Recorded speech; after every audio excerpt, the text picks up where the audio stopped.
De volta com o Educador em Entrevista, converso hoje aqui no estúdio com a Thaís Caruano. Thaís, gratidão pela participação conosco, boa tarde. Boa tarde, Luciano, boa tarde a todos os telespectadores, é sempre um grande prazer estar aqui. Bom, vamos iniciar o programa falando um pouquinho da alta da gasolina, né? Uma questão aí que tem pautado muito as mídias.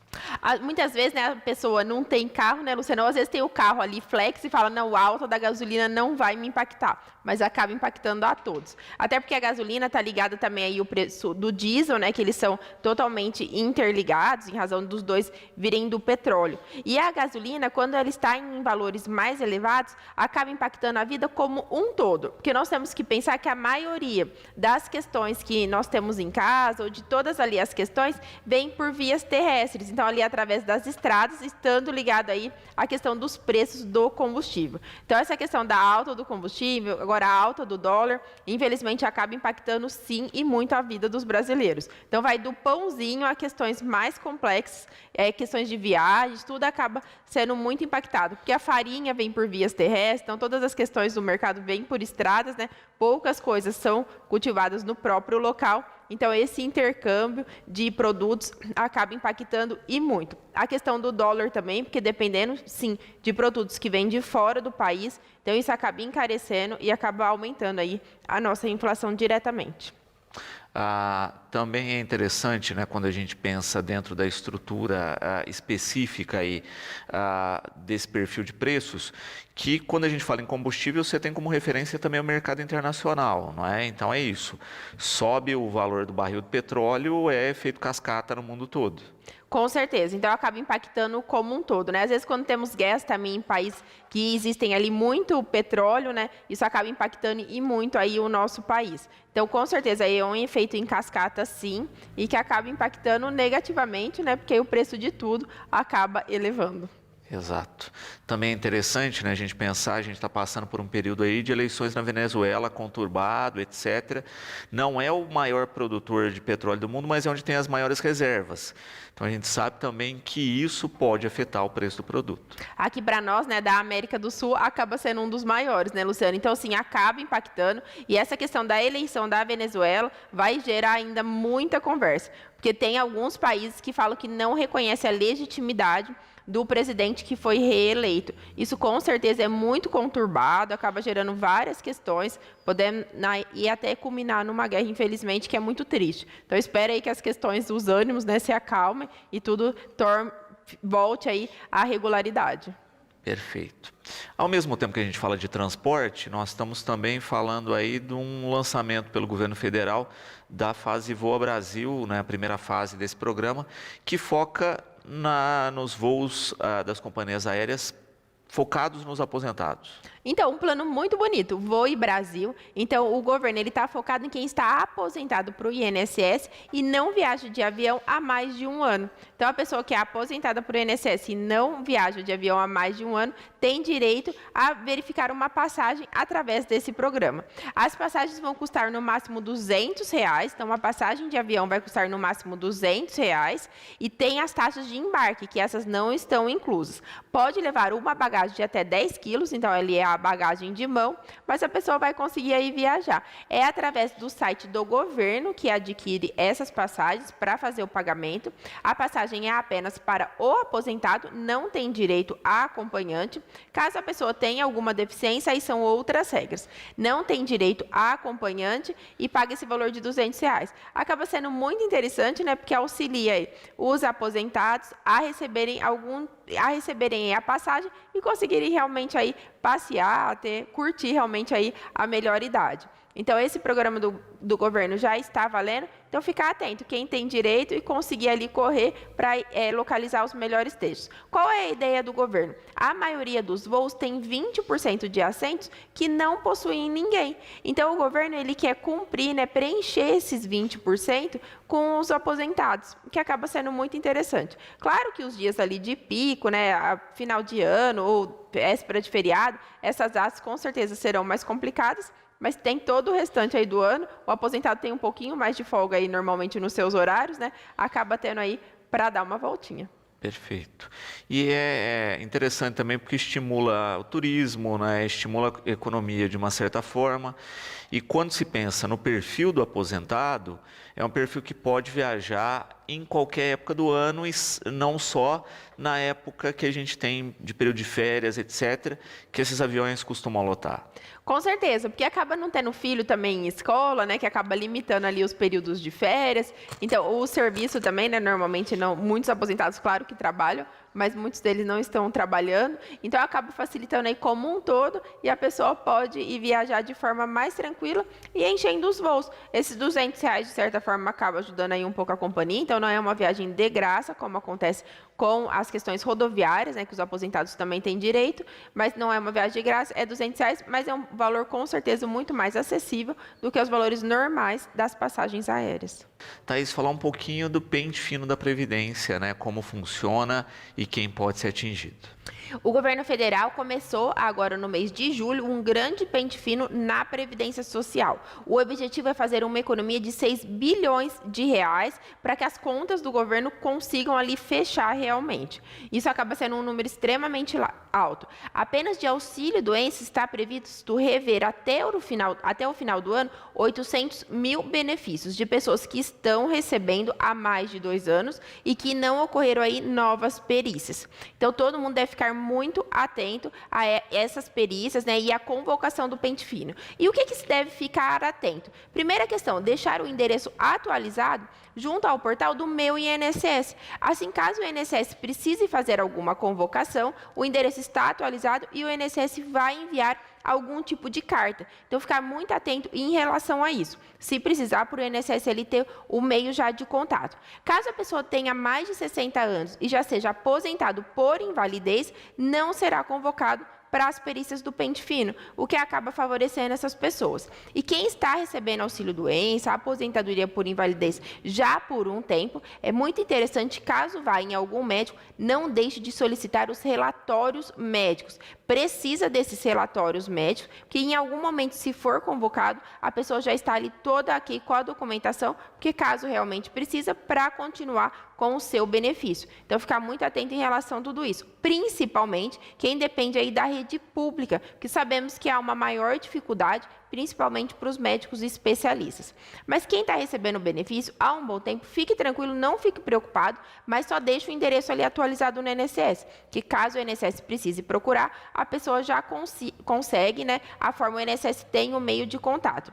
E muita atenção também aos golpes. Pessoas ligando ou mesmo passando na casa dos segurados, falando que é da Previdência Social e falando que vai regularizar para não ter qualquer corte de benefício. Qualquer dúvida, ligarem na central da Previdência Social, que é o número 135, e não confiar ou acreditar em qualquer pessoa que ligue ou qualquer questão. Não passar qualquer código que chegue no celular, porque através desse código desbloqueia todas as questões do celular e a pessoa pode realmente aí cair em algum golpe. Então, cuidado com o pente fino e, ao mesmo tempo, fique muito atento aos golpes. E é importante isso, né? A pessoa ter tranquilidade, não é? Porque se ela tem direito ao benefício, o pente fino é só para confirmar documentação, confirmar dados, etc. Caso contrário, não é? Olha, se tem alguma irregularidade, você não está mais no perfil, é melhor mesmo resolver a questão do que depois ter uma cobrança judicial disso. Com certeza. Então, você que está com tudo certinho, junta a documentação e caso o INSS convoque, só apresentar a documentação. E muitas vezes também o INSS convoca a pessoa ali realmente só para complementar a documentação. Por exemplo, um caso de pensão por morte que está com alguma dúvida na certidão de casamento, por exemplo, certidão de óbito, e o INSS convoca para pedir essa complementação de documentação. Então, ficar atento. O INSS convocou, compareça e cumpra a exigência, porque senão vai sim cortar o benefício. E, claro, né, não deixar de atualizar o endereço, porque senão não tem como o INSS entrar em contato. Um outro grande foco do INSS, além da questão do auxílio-doença, que eles prevêem rever 800 mil benefícios até dezembro, é o benefício de prestação continuada. e os dois benefícios, ao idoso e ao deficiente. Lembrando que ao deficiente tem direito desde o nascimento até os 65 anos, caso tenha alguma incapacidade, e recebe um salário mínimo sem 13º, e a pessoa deve ser de baixa renda. Já para as famílias que têm, as pessoas, né, que têm 65 anos ou mais, também tem direito a um salário mínimo sem 13º, tem que ser de baixa renda também. O INSS também está focado nessas questões do BPC. Pessoas que recebem têm algum tipo de irregularidade. Mas, como eu disse, quem já está recebendo algum benefício do INSS, fique muito tranquilo, junta as documentações corretamente, sempre bom, principalmente questão de relatórios médicos, e o INSS chamando, apresenta a documentação para ter continuidade aí no seu benefício. Perfeito.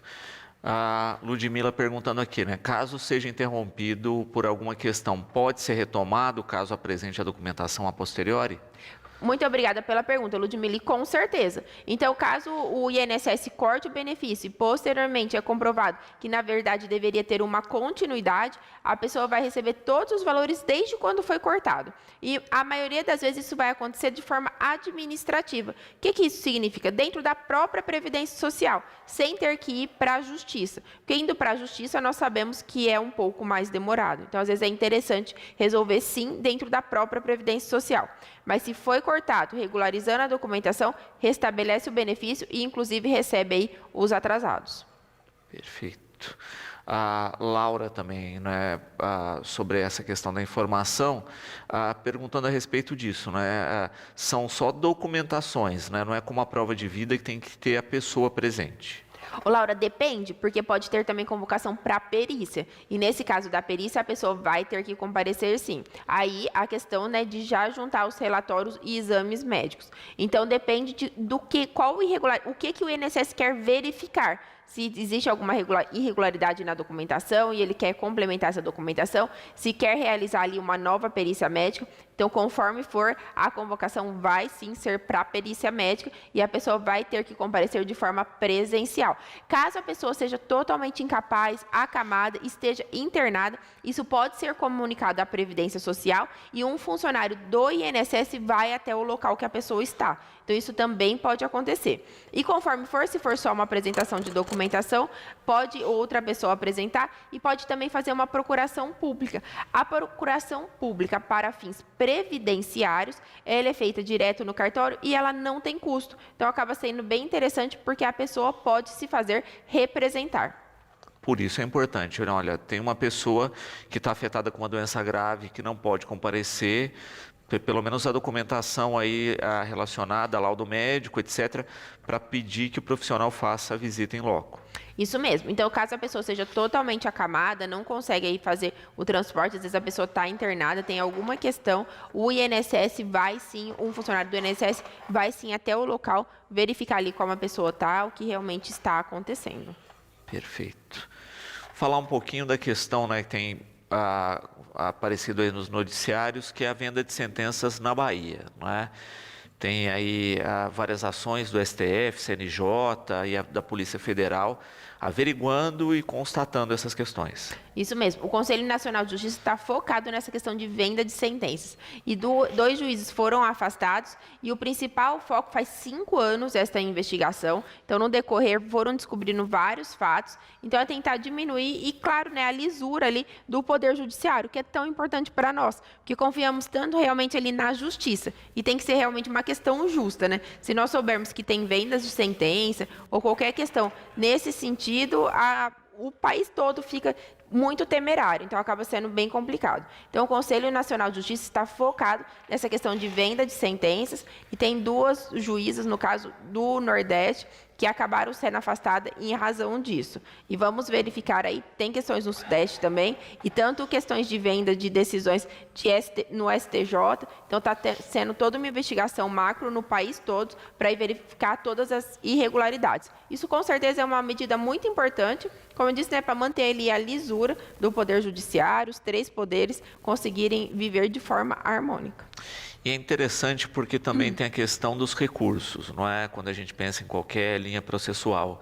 E começou a se verificar isso justamente porque chegavam alguns processos no STF com sentenças bem duvidosas, né? E aí, de fato, né, se aciona o Conselho Nacional de Justiça e a Polícia Federal para averiguar por que as sentenças estavam, né, sendo tão discrepantes. Nós temos que pensar que o direito ele não deixa de ser matemático, isso já dizia Pontes de Miranda. Então, o direito, porque ele pega os fatos, as provas, e aí com isso se toma a decisão. As leis, né? Então, pega a lei, jurisprudência, fatos, provas, e nós vamos ter ali uma decisão. E ao se verificar algumas sentenças que não estavam congruentes, né, com os fatos do processo. Então, analisando ali os fatos, não tinham sentido com as sentenças que eram dadas. Aí que começou a se verificar a questão das irregularidades. Eu disse que o direito é matemático, né? Não todas as áreas, provavelmente Sim. ali a área de família, né, acaba sendo uma área que cada caso realmente, literalmente sim, é um caso, não consegue tanta aplicação. Mas algumas áreas é questão de ter ou não o direito mesmo, a questão de provas, argumenta, mas você consegue fechar mais. E essa questão da sentença também, você tem a prova e a sentença ela não está de acordo com a prova, o porquê, né? E aí que se começaram aí as investigações. Thaís, no bloco passado estávamos falando aí a respeito dessa questão da venda de sentenças, né, e de toda a investigação a respeito disso. E o Igor perguntando, né, caso seja comprovada essa questão da venda de sentenças, os casos que já foram tramitados e julgados por esses juízes envolvidos aí nesse esquema, se for comprovado, eles podem ser retomados?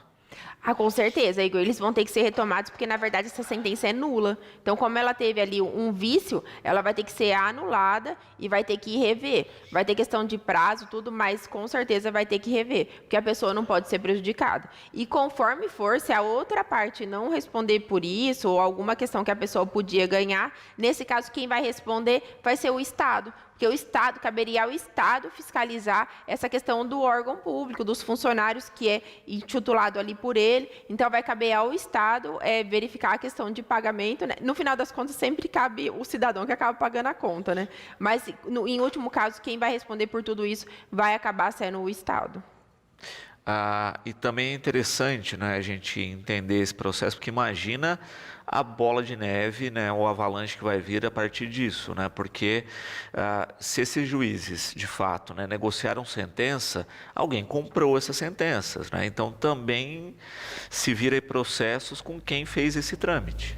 Com certeza, não tem várias pessoas envolvidas, devem ter até advogados aí envolvidos nessa situação, né? Porque alguém foi lá propor para comprar a sentença, alguém que estava totalmente envolvido com o caso. Então são questões assim muito complexas e com certeza envolvem muitas pessoas. Acaba sendo, mas é uma situação assim triste mesmo para o país. Mas muito importante é a investigação, porque através dessa investigação e da punição das pessoas que ocasionaram, que arquitetaram todas essas questões, através dessa punição serve como exemplo para não acontecer em outros casos. Então, acaba sendo de extrema importância essa investigação e punição e todas as questões. Perfeito. Bom, falando um pouquinho aqui de uma outra questão, que é desconto de sindicatos, em especial para as pessoas aposentadas, Thaís. Né? O desconto sindical ocorre, etc., mas na aposentadoria é permitido?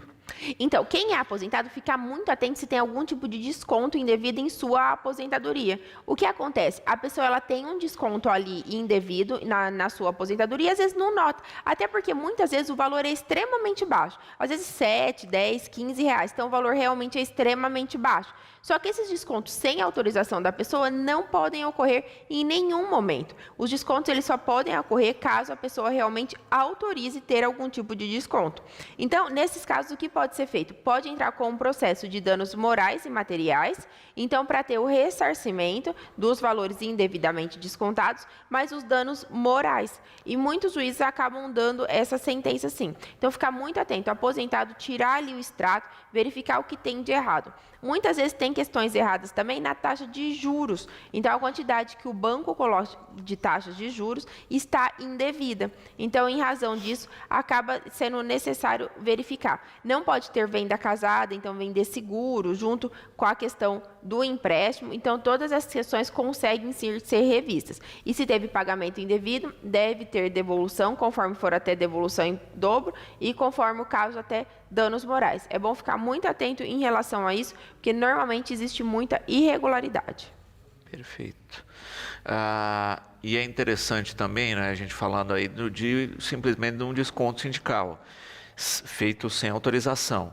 A Vanessa coloca aqui também do que continua acontecendo muito, né, dos consignados feitos sem solicitação dos aposentados. Com certeza. O consignado é uma questão muito complicada. Por isso, até é bom ficar atento em relação a não passar código que chega no celular. E tem pessoas ainda que pedem para a pessoa tirar uma foto e mandar para algum tipo de cadastro, inventando alguma história, mas essa foto que a pessoa manda já é a biometria para fechar contrato, para fazer outras coisas. Então, não mande foto pelo celular, não mande código que chegou, porque todas essas questões acabam destravando para fazer empréstimo. E caso a pessoa queira ficar mais segura ainda, consegue, através do portal do Meu INSS, bloquear de fazer empréstimos. E não é uma questão em definitivo que vai durar para sempre. Em algum momento, se a pessoa precisar desbloquear, ela consegue. Então, ficar muito atento em relação a isso, e é interessante até deixar bloqueado para a pessoa não ter novos problemas. E mesmo se o empréstimo está para acabar, está nas últimas parcelas, consegue rever esse empréstimo inteiro, se teve juros abusivos, se teve alguma irregularidade, e conforme for, pedir os valores de volta. Perfeito.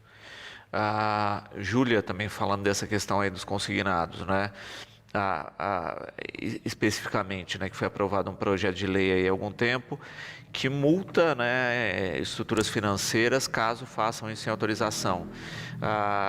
De fato, muita gente nem sabe disso, né, e acaba não buscando seus direitos. Com certeza. Quando tem reclamação em Banco Central, essas questões, as instituições financeiras ficam, sim, mais apreensivas por causa da questão das multas. Mas, de qualquer forma, a questão individual também é muito importante. Então, verificar ali se houve alguma irregularidade, o que aconteceu, e pedir a questão de punição mesmo, de forma individual de cada pessoa. E essas questões, e tem as questões coletivas também, mas muitos empréstimos ainda são feitos sem a pessoa saber. Alguns casos o dinheiro cai na conta da pessoa e tem casos que começa a descontar e o dinheiro nem caiu na conta da pessoa. Mas mesmo o dinheiro caindo, acaba sendo interessante pedir a devolução desses valores e para parar o empréstimo, porque, na verdade, daquele valor, a pessoa paga o dobro, às vezes até mais, em razão dos juros, né, para a instituição bancária. Então, é sempre muito interessante cancelar a questão do empréstimo. Perfeito. Falar um pouquinho da reforma da Previdência programada para o próximo ano, não é? E eu aproveito a questão do Arthur aqui, né? Já não tivemos reforma, né? De novo, reforma. Então, infelizmente, a reforma que nós tivemos em novembro de 2019, ela foi extremamente severa. E com isso, o nosso país, que era uma das previdências melhores que nós tínhamos no planeta, ela se tornou uma previdência bem mais severa, com idade mínima que nós não tínhamos, então várias outras questões que não tinha na nossa previdência. E agora o governo ele já está prevendo aí uma nova reforma da previdência para 2025. E como que o governo está justificando essa questão? Ele está falando que em razão do aumento do salário mínimo que o governo federal quer fazer, com isso o gasto do governo pode aumentar em 100 bilhões de reais. E aí o que eles querem fazer? Diminuir dos outros benefícios. Então, assim, é bom ficar bem atento a todos, né? Ficarem atentos mesmo. E na questão da reforma da Previdência em novembro de 2019, eles fizeram toda a votação à noite. Durante o dia, amanheceu com essas notícias nos jornais, sem ninguém saber, realmente ali na calada da noite. Agora, em 2025, vamos verificar se realmente vai ter ou não essa reforma da Previdência e o que vai acontecer. A população jovem está envelhecendo, então cada vez nós temos mais pessoas idosas no país e menos pessoas entrando no mercado de trabalho, pela natalidade mesmo. Os casais estão tendo menos filhos, tem casais que optam aí até por não ter filhos. Então, por ter uma natalidade menor e a população estar envelhecendo, com isso os gastos da Previdência aumentam muito. Então, se fala em um grande déficit da Previdência.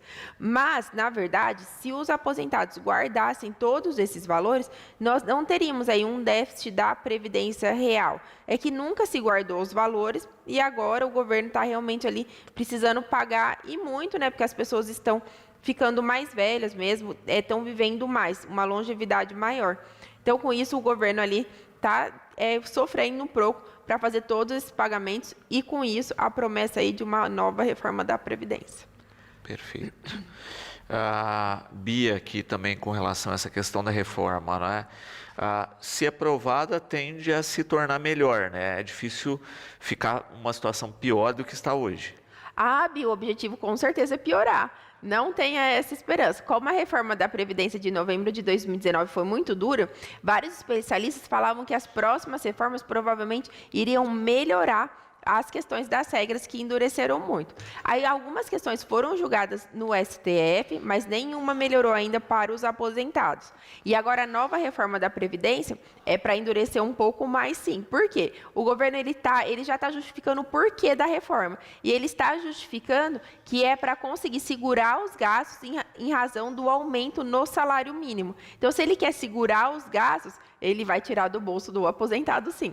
Quem já está aposentado, fica tranquilo, isso aí está com direito a garantido. Mas quem está a aposentar, vamos dizer assim, né? Com certeza, esses, se vier a nova reforma, esses vão sofrer um pouquinho, sim. Perfeito. Lígia colocando também uma questão aqui da pensão de filhas de militares, né? Que sempre foi uma questão polêmica e que se fala em mexer nisso.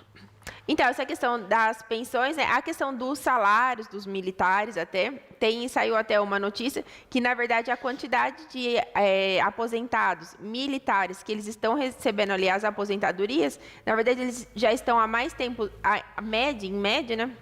Eles estão mais tempos aposentados do que estiveram na ativa. Então, a quantidade de tempo ali que os militares estão aposentados e com os salários significativamente mais altos do que dos aposentados da Previdência Social. Então, acaba sendo ali bem maior. Então, agora nós temos aí essas questões e a pensão para as filhas dos militares. Várias regras mudaram, mas nós temos ainda muitas pessoas assim que ainda recebem, que são beneficiadas por essas regras. Porque o militar, ele falecia e a sua filha ficava recebendo, caso não casasse, ficava recebendo de forma vitalícia ali essa pensão. O que acaba, né, onerando muito a questão para o governo federal. Não tem nenhum problema pagar esses valores. A questão é que quem paga para o INSS, que paga ali valores altos para a Previdência Social, na hora de aposentar, eles tentam enxugar ao máximo esse, mas deveriam ser revistas todas as demais aposentadorias, né? Muito bom. Também a respeito aí dessa revisão específica aí das aposentadorias, o Augusto, né, reforçando o que você colocou, né, quem já está tranquilo nessa questão, mas ele coloca, né, e as outras questões da Previdência, não é? Podem ser mexidas mesmo com a pessoa já recebendo? Não, então, se a pessoa já está recebendo, fica tranquilo que se a pessoa está aposentada é direito adquirido. E mesmo se a pessoa não está aposentada, mas, por exemplo, hoje a pessoa preenche todos os requisitos para a aposentadoria. Amanhã sai a reforma para a Previdência. Porque às vezes a pessoa preencheu os requisitos e ela está esperando o melhor momento mesmo para aposentar. Porque quanto mais trabalha, se a aposentadoria for maior do que o salário mínimo, tem chance sim de aumentar o valor dessa aposentadoria. Então, às vezes a pessoa preencheu os requisitos hoje, mas ela quer continuar trabalhando. Ela pode fazer isso. Se ela preencheu os requisitos já e a reforma sair, não vai ter qualquer problema, não vai ter nenhum prejuízo, porque o direito dela já é um direito garantido. Então, pode ficar super tranquilo quem já preencheu os requisitos. Agora, se a pessoa não preencheu ainda os requisitos e vier a reforma, essas sim podem ser impactados pela nova reforma da Previdência, que está sendo prometida em 2025. Mas no caso, se receber algum auxílio, BPC, entre outros, isso pode ser afetado? Se a pessoa já recebe, não, porque na época que foi concedido o benefício para ela, naquele momento, ela preenchia as regras da lei. Então, quem já está recebendo, não. Aí podem vir, né, caso mudem algumas circunstâncias, vir a questão do pente fino. Mas quem já está recebendo pode ficar mais tranquilo. Thaís, queria falar um pouquinho de auxílio acidente, né, do que é. Então, ficar muito atenta a quem sofreu acidente de qualquer natureza. Então, caso a pessoa tenha sofrido um acidente no trabalho, ou um acidente mesmo que seja fora do trabalho e tenha a carteira registrada, ou esteja até 3 anos sem o registro na carteira, mas teve esse registro, a pessoa tem direito ao auxílio acidente, que a pessoa ela recebe metade do que receberia de auxílio doença até a sua aposentadoria. E quem que vai receber isso? Então, a pessoa ela tem que ter sofrido um acidente de qualquer natureza ou um acidente do trabalho e ter ficado com alguma sequela que diminua a sua capacidade de trabalho. Diminuindo aí a sua capacidade de trabalho, a pessoa consegue, aí, conforme for, né, receber aí o auxílio acidente. Ela fica recebendo até a aposentadoria e pode trabalhar normalmente. Acaba sendo um benefício muito interessante, porque complementa ali a renda da pessoa como uma indenização e a pessoa pode continuar trabalhando Normalmente, e depois entram nos cálculos. A pessoa que ela trabalha e desenvolve alguma LER, que é lesão por esforço repetitivo. Então, por exemplo, a costureira que desenvolve uma tendinite, ela pode ter direito também a um auxílio acidente, porque essas doenças que estão relacionadas ao trabalho são consideradas, são equiparadas, ele é como se fosse um acidente do trabalho. Então, a partir disso, ela também passa a ter direito a um auxílio acidente, que acaba sendo interessante. A pessoa fica recebendo, porém, o auxílio acidente também, pela primeira vez, também está no alvo aí do pente fino da Previdência Social. Então, quem recebe auxílio acidente também deve ficar atento e continuar juntando os relatórios e exames médicos, porque conforme for, a pessoa pode restabelecer totalmente a sua saúde, não tendo mais direito ao auxílio acidente. Qual que é a ideia ali desse benefício auxílio acidente? A pessoa ela teve algum acidente ou uma doença que é equiparada a um acidente, ela teve uma redução da sua capacidade de trabalho, mas ela consegue trabalhar. Então, por exemplo, a pessoa perdeu a mobilidade do polegar, né, o dedão aqui, o polegar. Então, perdendo essa mobilidade, ela perde a pinça, atrapalha ali as questões do dia a dia dela, mas ela consegue trabalhar. Então, em razão disso, o governo, né, o INSS, fica pagando um valor para essa pessoa, para ela dar continuidade no seu trabalho, e ao mesmo tempo, ela pode registrar normalmente. Acaba sendo muito interessante. Mas pode ser que no registro ela receba um salário menor, em razão disso, ela recebe em paralelo essa indenização até a aposentadoria do INSS. E esses valores do auxílio acidente, quando for aposentar, vão entrar no cálculo da aposentadoria. Perfeito. E a Miriam perguntando, nesse caso do auxílio acidente, a gente falava do pente fino, né, nos blocos anteriores, se o auxílio também passará pelo pente fino. Miriam, passa sim. Então, como essa questão do auxílio acidente, ele não entrava no pente fino, começou a entrar agora, então é bem interessante também, quem recebe auxílio acidente, também guardar relatórios e exames médicos. O auxílio acidente é diferente do auxílio doença acidentário. O auxílio doença acidentário, a pessoa para de trabalhar e está totalmente incapaz. Porém, essa incapacidade foi gerada em razão de um acidente do trabalho. O auxílio acidente são acidentes de qualquer natureza e a incapacidade é parcial. A pessoa ela tem uma pequena ali, incapacidade e ela consegue exercer suas atividades normalmente. Perfeito. Também falando da questão de acidente de trabalho, né, Augusto perguntando no trajeto, né, se a pessoa sofre algum acidente no trajeto do trabalho, isso é considerado acidente de trabalho? É sim. Então, se a pessoa está indo ou voltando para o trabalho, ainda que tenha um pequeno desvio, então, por exemplo, a pessoa está indo para o trabalho e para na padaria, tem ali um pequeno desvio e sofre algum tipo de acidente, vai sim ser considerado como acidente do trabalho. E se a pessoa sofrer um acidente do trabalho, típico, que é dentro da empresa, ou esse caso de acidente de trajeto, que é equiparado ao acidente de trabalho, sofrendo um acidente do trabalho e tendo um afastamento pela Previdência Social, quando volta para o trabalho, tem estabilidade de 1 ano. Então, durante 1 ano, quando volta, quando tem alta da Previdência Social, quando tem alta do INSS, durante 1 ano não pode ser mandado embora. Tem que ficar na empresa. Além disso, durante todo o período de afastamento da pessoa do INSS, a pessoa tem direito aos depósitos do Fundo de Garantia por Tempo de Serviço. Então, os depósitos aí do FGTS devem ser mantidos durante todo o período de afastamento, quando a pessoa está afastada em razão de um acidente do trabalho. A pessoa aí gera esses direitos. E se quando voltar ficou com alguma sequela, ainda que pequena, pode tentar o auxílio acidente, que vai ficar recebendo 50% do que recebeu de auxílio doença até a sua aposentadoria. Perfeito. Lorena perguntando aqui a respeito da regra de transição, não é? Quando a gente pensa na aposentadoria e o que está valendo hoje. Lorena, as regras de transição ainda estão em vigor, só tem que ficar atenta em qual a pessoa se encaixa. Então, nós temos mais de 16 regras de transição, tem várias. Tem questão de regra de transição para aposentadoria especial, tem aposentadoria por pontos, tem um pedágio de 50%, 100%, tem várias regras de transição. A pessoa ela tem que realmente ali fazer os cálculos e verificar se enquadra em alguma e qual é a melhor opção. Então, é uma questão de análise. E tem que ficar muito atento, porque às vezes de uma regra de transição para outra, o benefício pode aumentar até 50%. E às vezes é uma questão de 1 mês. Então, é muito importante analisar certinho para verificar o melhor momento para a sua aposentadoria. Caso a pessoa pessoa receba salário mínimo, num primeiro momento que tiver a oportunidade de aposentar, já aposenta. Caso for para receber mais do que o salário mínimo, nesse caso é muito interessante sim verificar as questões das regras e o melhor momento. Exato. Justamente por isso, né? Às vezes a pessoa tem pressa e acaba se prejudicando com uma aposentadoria menor e que ela vai ter que conviver o resto da vida com aquele valor. Com certeza. Então tem que ficar muito atento para verificar realmente ali o melhor momento. Perfeito. Também sobre a aposentadoria, greve do INSS, né? Continua a greve aí que, querendo ou não, afeta os serviços. Com certeza. Continua a greve e está até já com questão de polícia em razão exatamente por causa da fila. Então, a fila da Previdência é sempre muito expressiva e agora com a greve vai atrasar um pouco mais. Na semana passada, no dia 25, teve uma decisão que determina que 85% dos servidores devem voltar à ativa, sob pena de multa no sindicato. Então, aí vamos ver, espero assim que a maioria volte, né? Porque acaba ficando bem complicado. A greve é de âmbito nacional, então todo o país entrou com essa questão da greve, que acaba complicando muito a situação de todos os segurados. O governo determinou o corte do ponto também de quem estava, então assim, não paga os salários de quem estava em greve.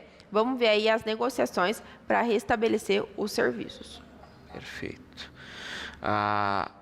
Caio perguntando nessa questão aí da greve, né? Se inclui aí os médicos e os peritos. Então, acontece sim, então acaba atrapalhando também. Então, caso for ter alguma perícia, é sempre bom verificar se está tudo certo com a perícia, através do 135, verifica e se tiver a perícia marcada, compareça. Perfeito. Ainda voltando na questão da regra de transição, não é? A Fabiana perguntando se ainda o cálculo hoje da aposentadoria é feito por idade mais tempo de trabalho. Então, a questão depende. Na aposentadoria por pontos, sim. Só que a aposentadoria por pontos, então, que tem que somar a idade com o tempo de trabalho, aí tem que verificar, né? Verificar a idade e o tempo de trabalho. O tempo de trabalho da mulher não pode ser menor do que 30 anos. E o do homem não pode ser menor do que 35 anos. E aí, somando o tempo de trabalho com a idade, dando a pontuação correta, a pessoa já aposenta. Caso a pessoa tenha trabalhado apenas em ambiente insalubre ou com periculosidade, que são ambientes que fazem mal para a saúde, esse tempo, a pontuação é menor. Então, tem que verificar certinho no que a pessoa trabalhou para verificar a questão dos pontos. Perfeito. E a Carla colocando justamente isso, né, da questão de se ter tudo do registro e das ações, tudo arquivadinho, tudo documentado, para não ter dor de cabeça depois na hora de solicitar a aposentadoria. Com certeza. Hoje, cada vez mais, nós estamos nessa questão digital. Mas não deixe de guardar o velho e bom papel, porque acaba sendo muito importante. Termo de rescisão de contrato de trabalho, extrato analítico do FGTS. Esses documentos comprovam muita coisa. Às vezes, olerites. Então, por exemplo, às vezes, olerite, a pessoa recebeu insalubridade e depois, num segundo momento, ela tem que provar essa insalubridade. Então, tudo que for documento de questão trabalhista, que a empresa disponibilizou, ou que houve recolhimento, se a pessoa é autônoma, houve recolhimento da Previdência Social, não deixe de guardar tudo, porque no momento da aposentadoria pode sim ser muito importante. Porque a carteira de trabalho ela é documento básico, né, que é o contrato ligado àquela empresa. Exatamente. E hoje nós estamos com a carteira de trabalho digital. Então, todas as informações estão no digital. Muitas questões na digitalização mesmo, teve alguns pequenos equívocos. Cada vez mais vai estar tudo muito redondo, as informações muito cruzadas. Mas, por enquanto, é sempre muito importante aí guardar toda essa documentação. Liliana falando justamente dessa questão da carteira digital, né, de dados lançados errados. Não é? A gente teve um período de lançamento que as empresas meio que ficaram malucas aí para fazer esse lançamento, e é o que ela coloca, né? Olha, tenho lançamentos errados, inclusive de empresas que eu não trabalhei, né? Como se retifica isso? Então, ele tem que ir no Ministério do Trabalho, né, verificar, ou talvez até o contador ali, verificar como faz essas retificações. Mas aconteceu porque eles fizeram essas digitalizações, incluíram essas informações e em grande escala. Então, por isso que teve erro. É igual acontece com o CNIS também do INSS, que acaba tendo alguns erros. Mas agora a tendência é cada vez ficar mais correto, né? Porque agora realmente vai tudo pelo e-social, vai tudo certinho. Então, as informações são mais corretas e mais fáceis também de serem corrigidas. Perfeito. Mas é importante fazer essa revisão aí, essas correções, que podem prejudicar no futuro. Com certeza. É sempre bom já deixar organizado, né? Que aí a gente ganha aí pela organização e acaba muitas vezes agilizando o processo. Perfeito.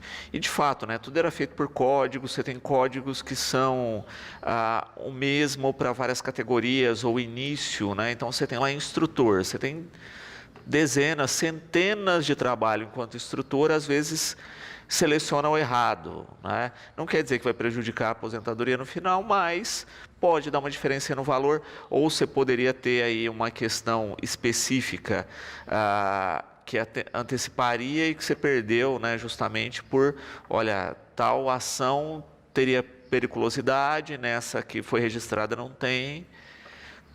Com certeza. Então, deixar tudo correto. E essa questão da função é importante, sim. Principalmente para essa questão da insalubridade, realmente. Porque a função, conforme a função que está, por exemplo, soldador, né, já se presume, exige outros documentos hoje, como, por exemplo, o PPP, que é o Perfil Profissográfico Previdenciário, para ratificar, para confirmar ali que realmente teve a insalubridade. Mas só de ter a função ali, com certeza ajuda, né? Porque se tiver uma função com área administrativa, aí já fica mais complicado, por exemplo, para essa questão realmente da insalubridade. Perfeito. E Giovana também parabenizando aqui pelos dados colocados e perguntando justamente sobre isso, né? O que diferencia a insalubridade de periculosidade? Obrigada pela pergunta, Giovana. E é um grande prazer, obrigada ali pelo elogio. A periculosidade da insalubridade, qual a diferença? A insalubridade, você realmente está exposto àquele agente. Então, por exemplo, uma pessoa que trabalha num ambiente com muito barulho, o barulho ele está ali, então a insalubridade ela sofre realmente com aquilo todo dia. E quem trabalha com barulho, mesmo com um protetor auricular, a pessoa ela tem direito à insalubridade. Ainda que o protetor ele tenha ali as descrições que ele consiga eliminar 100% do ruído, porque o ruído ele traz uma vibração para o corpo, mesmo então com a eliminação dele acaba gerando problemas para a saúde, sim, para a pessoa. Então, se a pessoa ela está exposta diretamente com aquilo, é insalubridade. A periculosidade é um risco iminente, um risco que pode acontecer a qualquer tempo. Por exemplo, o eletricista. O eletricista ele está ali com os fios, tudo, a qualquer momento pode sim ocorrer um choque. Então, ele não está exposto, ele está exposto constantemente, mas é algo de muito perigoso que pode acontecer. Outra questão também é o vigilante, quando ele está armado. Então, ali uma pessoa que fica fazendo patrulha de algum lugar, os seguranças que ficam em bancos, ele está armado constantemente. Ele está sofrendo mal para o corpo dele, para a saúde de forma constante? Não, mas pode a qualquer momento ter alguma questão inusitada, algum assalto, alguma coisa, e ele vir sofrer em razão do porte de arma. Então, a insalubridade, a pessoa está exposta de forma constante e a periculosidade é algum mal que possa ocorrer. Se nós formos pensar, o posto de combustível tem os dois. A insalubridade, porque a pessoa fica inalando o cheiro ali da gasolina, do diesel, dos combustíveis, e a periculosidade, o risco de explosão que nós temos ali no posto de combustível. Perfeito. Na dúvida, né, buscar um profissional, não é, e estar sempre informado, né, Thaís? Eu acho que é uma questão básica aí para não ter dor de cabeça futura na questão previdenciária e para, de fato, garantir seus direitos. Com certeza. A informação sempre liberta, né? Então, sempre deixar tudo organizado e bem informado, com certeza ajuda e muito. Muito bom. Thaís, quero, como sempre, agradecer aqui a participação conosco, deixar o programa à disposição, né, e esperar que a gente tenha sempre aí sanado a dúvida dos nossos espectadores. Eu que agradeço, sempre uma grande satisfação estar aqui e qualquer questão estou à disposição.